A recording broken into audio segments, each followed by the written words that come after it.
Hi, it's Christina with the Sisyphean Journal. We're continuing to slog through, we're still on chapter 1 of line 5, the book I helped write at Life Dynamics when I was working there in the 1990s. And again, I am really sorry for how we organized the chapters. That was Mark's choice, not mine. Today we're looking at embolism. And this section starts with several deaths that were gleaned from medical journal articles. So we have Amy, who was 35 when she took advantage of New York's new law allowing outpatient abortion on demand. On December 24th of 1970, she was 14 weeks pregnant. During the abortion, she suffered a massive pulmonary embolism, and efforts to save her finally failed. She died on January 2nd, 1971, leaving behind 2 children. Then we have Danielle, who was 18 when she decided to take advantage of the liberalized law and traveled from Massachusetts to New York for a safe legal abortion. It was performed May 17, 1972, and as minutes after the abortion was completed, Danielle was dead from air that had gotten into her bloodstream. And then the next 4 women are from an article in the American Journal of Obstetrics and Gynecology, September 15, 1978.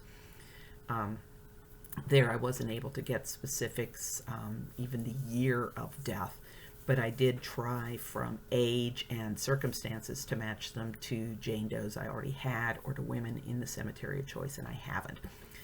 I gave them all pseudonyms that start with E to commemorate that they died from embolisms.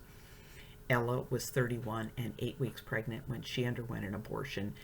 She experienced nausea, chest pain, and cardiopulmonary issues, and 2 hours after she was admitted to the hospital, she died from cardiac arrest and pulmonary embolism.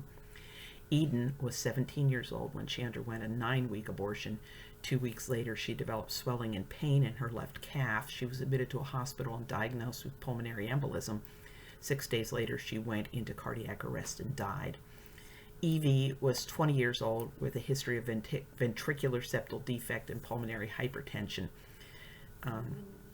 After her abortion, she suffered abdominal bleeding and chest pain, so she was hospitalized, and 5 days later she died with pulmonary emboli. And Estella was 34 years old and 10 weeks pregnant when she underwent what seemed to be an uneventful abortion, but 12 days later she was discovered unconscious in her home and pronounced dead on arrival at the hospital. Pulmonary emboli were found on autopsy. And again, I would have not just lumped these women together as the cause of death of embolism, but certainly Estella, I would have separated out into women who were found unresponsive at home, because this is a common theme. Everything seems fine. She comes home from the abortion, and then you find her unresponsive, and by the time she gets to the hospital, she's dead. And I think that that's a far more humanizing story than to simply say, oh, she died of an embolism. Now, the next case wasn't fatal. From other cases, I know that the abortionist in question was Harold Hoke, aka John Roe 436. He was guilty of quite a lot of quackery. I found other cases in the newspaper about him, but not one that matches Linda's story. She was 34 years old and 15 weeks pregnant when Hoke performed her abortion on April 18th of 1981. She came back to the clinic a week later to report pain, chills, and bleeding. She contacted the clinic to report pain, chills, and bleeding. They told her to come in to be examined, but when she got there, they told her Hoke wasn't there. He was out of town, and they sent her home. The next day when she got there, she was barely able to walk due to pain and loss of blood. Staff told her that Hoke was still out of town, but this time they brought her to an exam room where she followed instructions to disrobe and stand over a piece of paper to catch the blood. While she was there, staff finally managed to track Hoke down. They told Linda that he was at his other clinic in another city and told her she should drive there. She said she did not feel well enough to drive, so they let her remain at the clinic until it closed. A staff member drove her home and told her to just lay down and rest. Linda was then taken to the emergency room for life-threatening complications, including retained fetal tissue infection, a perforated uterus, and a pulmonary embolism. And she had to undergo a hysterectomy due to the damage to her uterus. So I need the court documents for that. If anybody would like to obtain them, you can submit them to me, or you can submit them to Abortion Docs and tell me, because anything that you share with me, I will share with Abortion Docs so that they can have that. Now, there's a death that I have blogged because I wrote it up when I was at Life Dynamics. I have seen the original documents, but I do not have the death certificate. Mary Ives was 28 when she had an abortion at 19 weeks into her pregnancy. She was admitted to W.W. Bacchus Hospital in Norwich, Connecticut for treatment of complications, but her heart and lungs failed due to amniotic fluid embolism, and she was pronounced dead on August 7th, 1983. Now, somehow I never put Manuela in the cemetery of choice. She was 36 years old when she underwent an abortion May 26, 1988. She sustained an embolism that caused cardiac arrest, and she died on June 6th, and I need a copy of the death certificate for that. I believe that Lynn is Lynn McNair. Lynn was 24 years old and 23 weeks pregnant when she went to Jewish Memorial Hospital in New York for an abortion in March of 1979. Her doctor, Edward Rubin, John Roe 729, chose the saline abortion method, which was antiquated.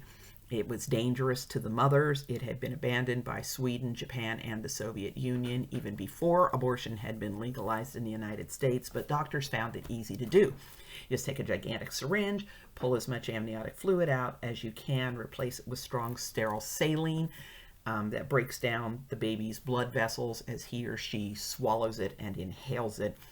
Baby goes into convulsions and dies, but something toxic enough to kill the baby can kill the mother, especially if it gets directly into her bloodstream.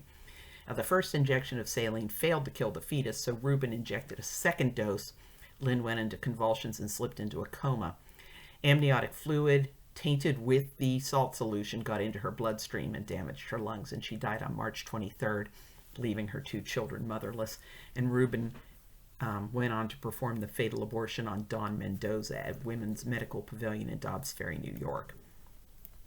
And then the last death I have adequate documentation for, and that's 16-year-old Erica K. Richardson. Her aunt decided to take her for an abortion behind her mother's back on March 1st, 1989. She took her to Jean Crawford because Washington Center Hospital had considered Erica's 19-week pregnancy too far advanced for a safe abortion. Erica's aunt reported that Crawford left the girl unattended and bleeding for 4 hours after her abortion, and finally at 11 p.m. carried her out to the car and instructed her aunt to take her home and put her to bed. Erica's aunt, who was a nurse, instead took her to Bowie Hospital Center, where she was admitted already in respiratory arrest, and she died from an embolism shortly after midnight on March 2nd. Her uterus and cervix had been punctured. So again, these are just some of the things that can go wrong with a safe legal abortion.